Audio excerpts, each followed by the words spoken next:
أرسلنا نوحا إلى قومه أن أنذر قومك من قبل أن يأتيهم عذاب أليم قال يا قوم إني لكم نذير مبين أن اعبدوا الله واتقوه وأطيعون يغفر لكم من ذنوبكم ويؤخركم إلى أجل مسمى إن أجل الله إذا جاء لا يؤخر لو كنتم تعلمون وقال الله تبارك وتعالى قل أوحي إلي أنه استمع نفر من الجن فقالوا إنا سمعنا قرآنا عجبا يهدي إلى الرشد فآمنا به ولن نشرك بربنا أحدا. میرے عزیزوں پیاروں بزرگوں، اللہ کے رسول پر ایمان رکھنے والے میرے دین عظیم بھائیوں، 2 سورتوں کی چند آیتیں ہیں جس کی تلاوت ابھی آپ حضرات کے سامنے کی گئی. گزشتہ کل بھی میں نے وعدہ کیا تھا کہ انشاءاللہ آئندہ کل زندگی باقی رہی تو سورہ نوح علیہ السلام نے کیسی محنت کی اور کیسے اللہ رب العزت کے احکامات کو کتنی جد و جہد کے ساتھ اس کے بندوں تک پہنچانے کی کوشش کی. اسی طریقے سے سورہ جن کی شروع کی 2 آیتیں پڑھی گئی کہ آپ علیہ السلام جب مکہ والوں سے مایوس ہو کر طائف کے سفر میں گئے اور وہاں کی جو دردناک کارگزاری جس کی تفصیلات میں نے جو سیرت کا تذکرہ کر رہا تھا اس وقت بھی بتلائی تھی، اور جب آپ مقام نخلا میں پہنچے ہیں اور فجر کی نماز میں جناتوں نے جب آپ کی لسان مبارک سے قرآن کریم کو سنا، اللہ رب العزت نے مستقل اس نام سے سورت بھی نازل فرمائی، سورہ جن. عزیزوں پیاروں، آدم علیہ السلام کے بعد اللہ رب العزت نے جو ہے نوح علیہ السلام کو جو ہے نبی بنا کر دنیا میں بھیجا، جنہیں آدم ثانی بھی کہا جاتا ہے، اور 950 سال ایک ہی رت لگائی، ایک ہی دن، ایک اللہ کی مانو. یہ معبودان باطلہ، یہ ود، یہ سوا، یہ یغوث، یہ یعوق، یہ نصر تمہاری حاجتوں کو پورا نہیں کر سکتے. تمہاری حاجتوں کو پورا کرنے والی ذات صرف اور صرف اللہ وحدہ لا شریک لہ کی ہے. اپنی بیوی کو بھی سمجھاتے رہے، اپنے اولاد کو بھی سمجھاتے رہے، اور کتنا سمجھایا اخیر تک سمجھاتے رہے. ہم کیا کرتے ہیں؟ ہمارا بچہ کسی بری لت میں پھنس جاتا ہے تو اس کو 1 مرتبہ ٹوک دیتے ہیں، سمجھا دیتے ہیں، پھر بھی اگر نہیں مانتا ہے تو اس کو اس کے حال پر چھوڑ دیتے ہیں. پھر جب کوئی سمجھانے والا بتلاتا ہے کہ آپ کا بچہ یہ بری عادت میں پھنس گیا، آپ اس کو سمجھاتے کیوں نہیں؟ تو کیا کہتے ہیں؟ نوح علیہ السلام کا بیٹا بھی تو یہی کرتا تھا، نوح علیہ السلام نے اس کو سمجھایا، ہم نے بھی 1 مرتبہ سمجھایا. عزیزوں پیاروں، مفسرین نے یہ نقطہ لکھا ہے، نوح علیہ السلام نے جتنا سمجھایا اتنا اگر آپ سمجھانے کی کوشش اگر آپ نے کی ہوگی تو اللہ کے دربار میں جو ہے اپنے اولاد سے بری ہو سکتے ہیں.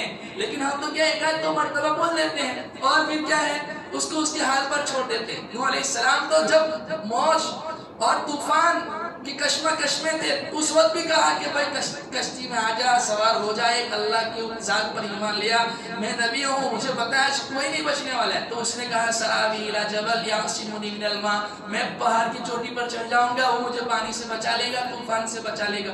بہرحال اللہ رب العزت نے مستقل سورہ نوح علیہ السلام کے واقعے کو جگہ جگہ بیان کیا اور 29ویں بارے میں مستقل ان کے نام سے سورت نازل کی، اور کیا ان کی دعوت کو اللہ رب العزت نے بیان فرمایا. فرماتے ہیں اللہ انہوں نے کہا قال ربی انی دعوت قومی لیلا ونہارا، دن رات بس تیری دعوت دی، ایک ہی دن، ایک ہی رات، ایک اللہ کی مان لو، بس میں تم سے کچھ نہیں چاہتی. فلم یزدہم دعائی الا فرارا، اور میری دعوت نے ان کو صرف بھگانے کا کام کیا، یہ میری دعوت سے بھاگتے رہے. وانی کلما دعوتہم، میں نے جب بھی ان کو دعوت دی تاکہ تو ان کی مغفرت کرتے، جعلوا اصابعہم فی آذانہم واستغشوا ثیابہم واصروا واستکبروا استکبارا. تو انہوں نے کیا کیا؟ بجائے اس کے کہ میری باتوں کو مانتے، اس پر عمل کرتے اور تیری پکڑ سے بچ جاتے، انہوں نے کانوں میں انگلیاں ٹھونس دی اور کپڑے ڈال دیے اور جو تکبر کا اظہار کیا. ثم انی دعوتہم جہارا، اے میری رب میں نے تیری دعوت ان کو جو ہے نا علل اعلان بھی دی. ثم انی اعلنت لهم واسررت لهم اسرارا، علل اعلان بھی دین کو دعوت دی، تنہائی میں بھی سمجھایا، اجتماعی طور پر بھی سمجھایا، لیکن وہ نہیں مانے۔ میرا عزیز و پیارو، اللہ کے حبیب پاک صلی اللہ علیہ، پہلے تو یہ کام جو ہے نا سمجھانے کا، اللہ کے احکامات اللہ کے بندوں تک پہنچانے کا، یہ نبیوں کا تھا۔ آپ علیہ السلام پر یہ سلسلہ ختم ہو گیا، آپ آخری نبی، آپ کے بعد کوئی نبی نہیں، یہ امت آخری امت، اب اس امت کے بعد کوئی امت ہے، لہذا اللہ رب العزت نے یہ اجتماعی ذمہ داری ہمیں عطا فرمائی کہ اپنی اصلاح، اپنے گھر والوں کی اصلاح، اپنے بال بچوں کی اصلاح، اپنے ماتحتوں کی اصلاح۔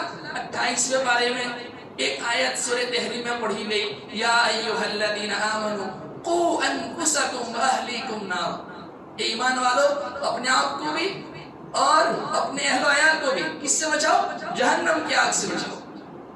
وقودها الناس والحجارہ، جس کا ایندھن لوگ اور پتھر ہوں گے، علیہا ملائکۃ غلاظ شداد لا یعصون اللہ ما امرهم ویفعلون ما یؤمرون، ایک دم سخت تند مزاج فرشتے اس کے اوپر مسلط ہیں، اور وہ اللہ کے حکم کی ذرہ برابر مخالفت نہیں کرتی۔